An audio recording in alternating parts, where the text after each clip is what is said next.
நீண்ட தூர பயணங்களில் தங்களுக்கு தேவையான நீர் மற்றும் உணவு கிடைக்கும் பகுதிகளை நினைவில் வைத்துக்கொண்டு செல்லும் திறன் யானைகளிடம் உள்ளது. தும்பிக்கை ஒரே நேரத்தில் வலிமையான கருவியாகவும் நுணுக்கமான கருவியாகவும் செயல்படுகிறது. பெரிய பொருட்களை நகர்த்தவும் சிறிய பொருட்களை எடுக்கவும் அதை பயன்படுத்த முடியும். யானையின் கால்கள் மற்றும் உடலின் உணர்திறன் மூலம் தரையில் பரவும் சில அதிர்வுகளை உணர முடியும்.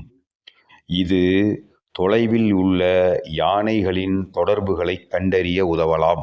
யானைகள் பிளிரல் மட்டுமல்லாமல் மனிதர்களுக்கு கேட்க முடியாத குறைந்த அதிர்வெண் ஒலிகளையும் பயன்படுத்தி தொலைவில் இருக்கும் யானைகளுடன் தொடர்பு கொள்ள முடியும்.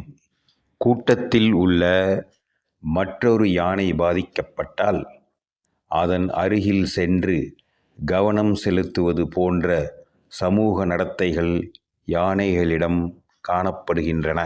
பொதுவாக யானைகள் அமைதியான விலங்குகளாக இருக்கலாம், ஆனால் அச்சுறுத்தல் ஏற்பட்டால் தங்களை அல்லது கூட்டத்தை பாதுகாக்க வலிமையாக எதிர்வினையாற்றும்.